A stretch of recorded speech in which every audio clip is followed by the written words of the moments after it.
Garcizi, sige, papakitaan ko rin kayo ng sarili kong pagkagamit ng COD. It's actually really good.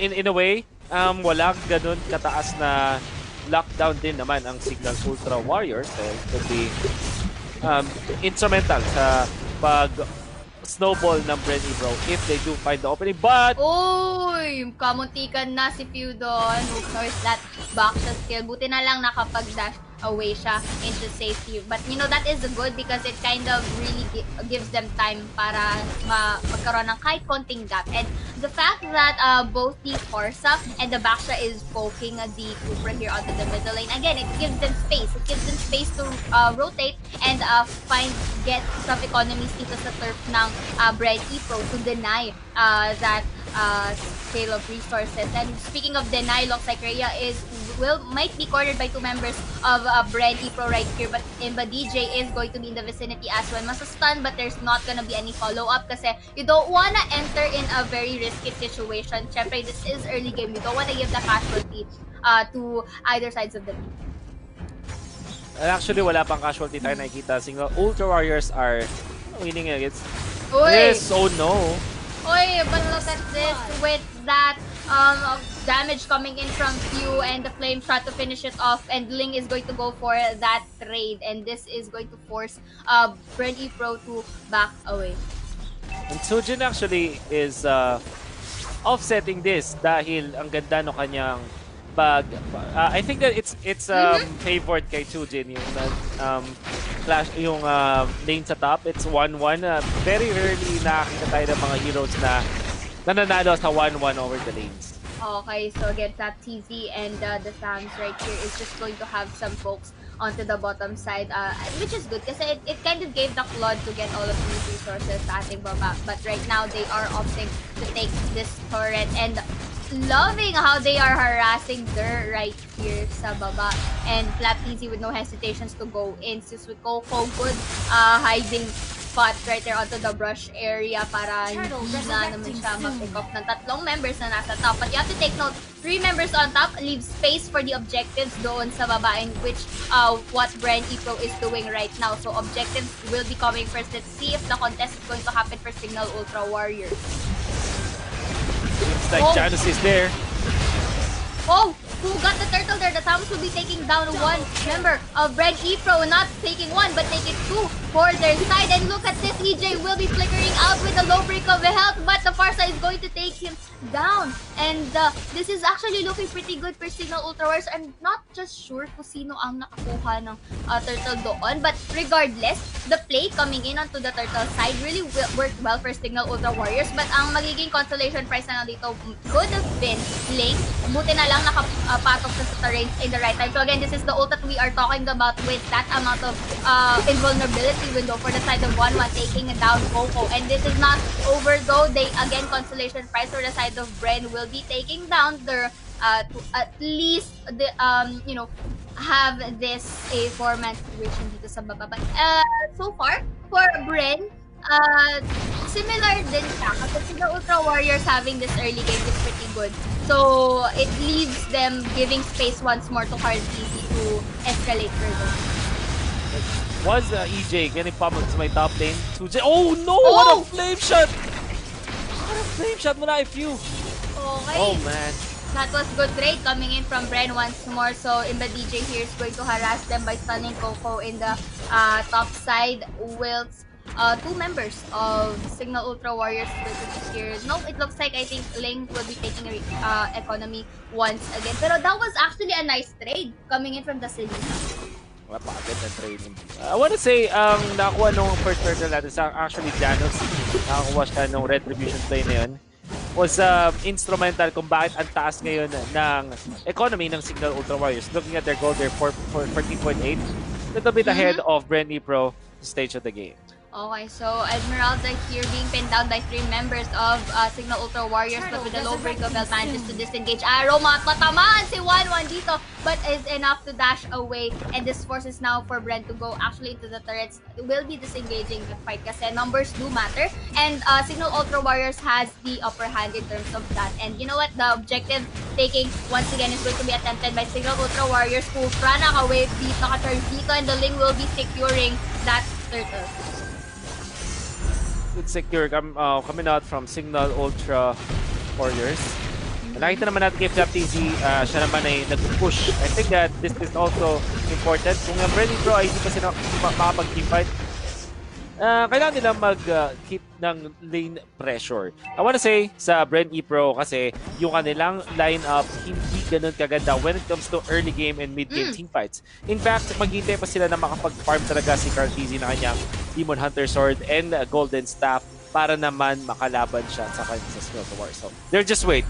Ang key now for BREN EPRO, just make sure na the lanes are cleared at hindi sila That was a beautiful feathered airstrike to deplete the health of both the Esmeralda and the Selena dun sa ating top sides. And yeah, you did mention that they just really have to wait for CarlTZ to get all of those, to scale and get all of those resources. Pero look at that, Blazing Duet is gonna be used, and with that low break of Vel, Janus successfully escapes through the in the hands of CarlTZ and into the top side. However, 1-1 is going to get that abusing the feathered airstrike capabilities of the Farsa right here, and they will be applying some pressure on the top side. Falling Storm not gonna to connect to anyone, at buti na lang may minions doon to really deny that stun coming in from the Farsa, kasi kung hindi, that could have depleted the health of the Esmeralda. And balik tayo sa sinabi mo kanina na they're waiting for CarlTZ to really escalate in terms of economy. But the thing is, Signal Ultra Warriors is using this opening or this certain window na habang hinihintay nila si CarlTZ, they are just really taking everything especially into the top side. That is absolutely true.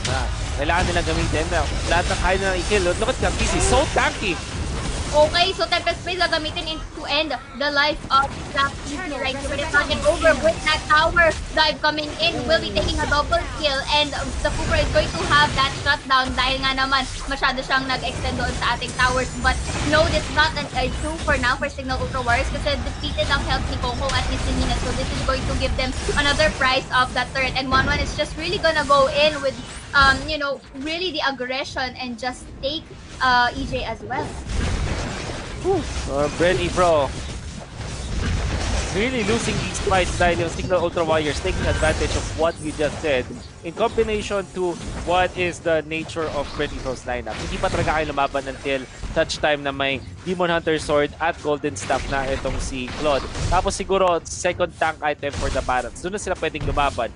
But before then, hindi pa kaya ng BREN EPRO. And Signal Ultra Warriors, I like the fact that they're asserting their dominance. Kung ano man yung lakas ng kanilang lineup ngayon ay take advantage nila. Barrett is going to gobble up one of the members there and will be having that shutdown here. So this is a good opening now for BREN EPRO to go for some fights. But you know, they will be taking the objectives instead. And let's see, Janus is gonna enter in with his skins right here, taking down Q, which is a good priority in terms of target. Tempest Blade gagamitin dito kay EJ. Let's see if Chujin will be having that finish and is going to force FlapTZ to disengage. Hindi pa siya tapos, however, eyeing out with CarlTZ. CarlTZ will be taking Rhea, but look at this, how tanky Rhea is.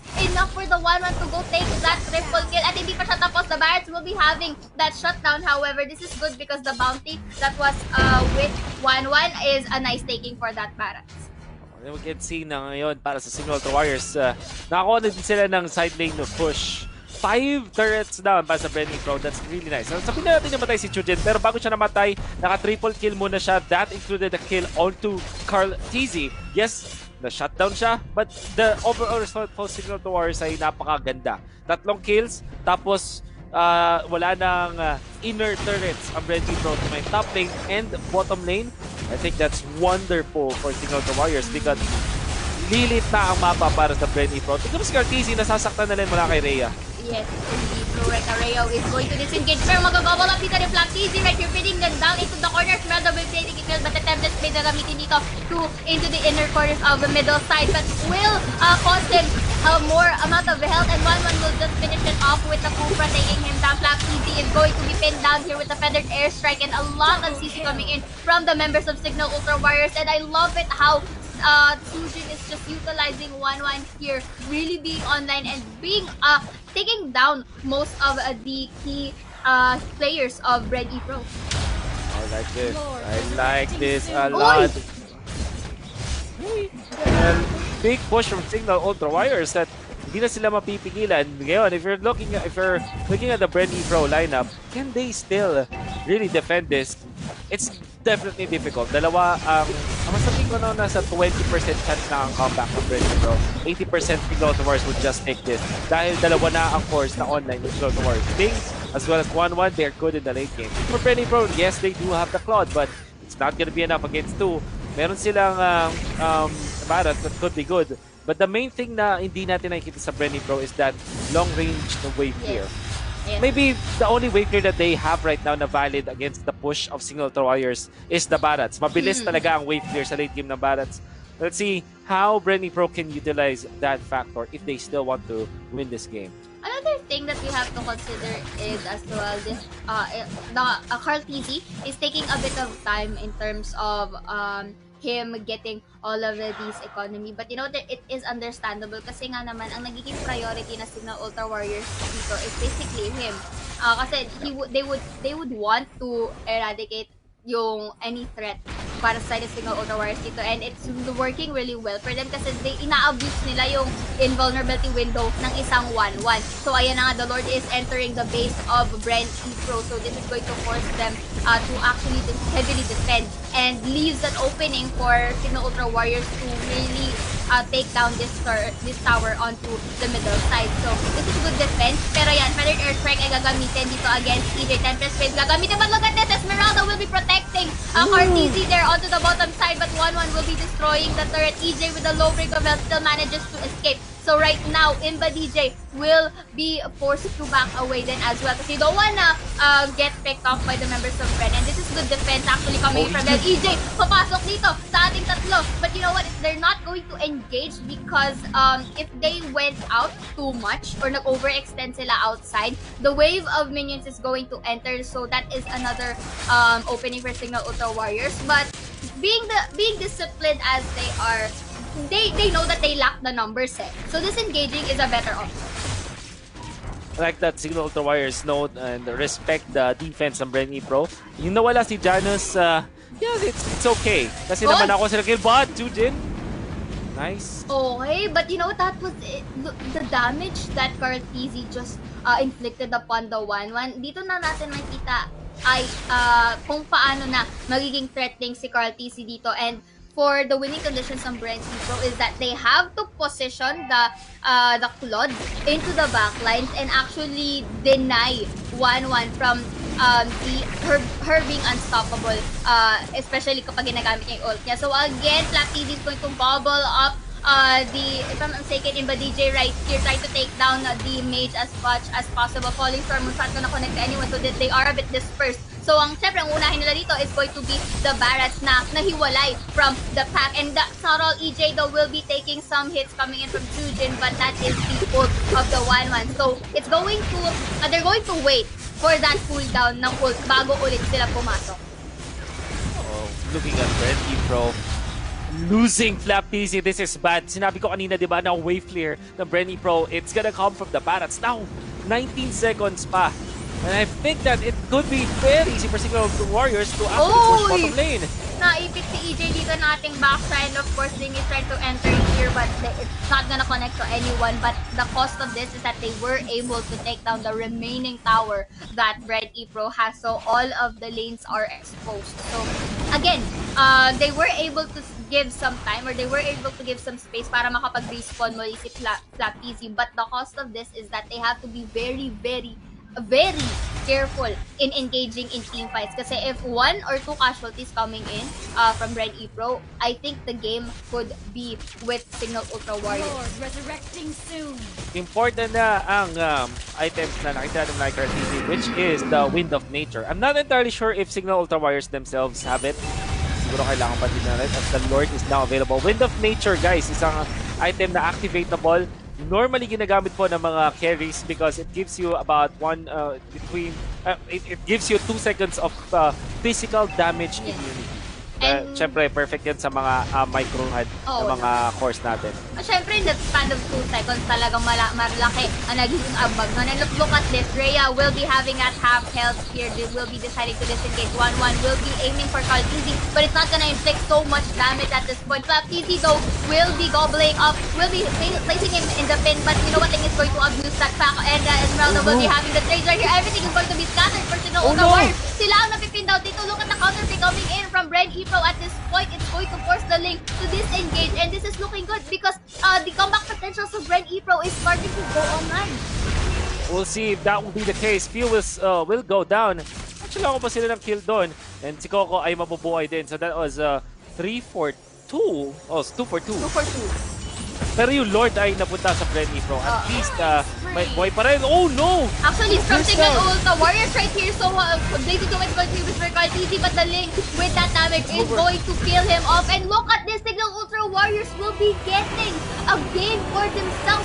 Forces a game number 3.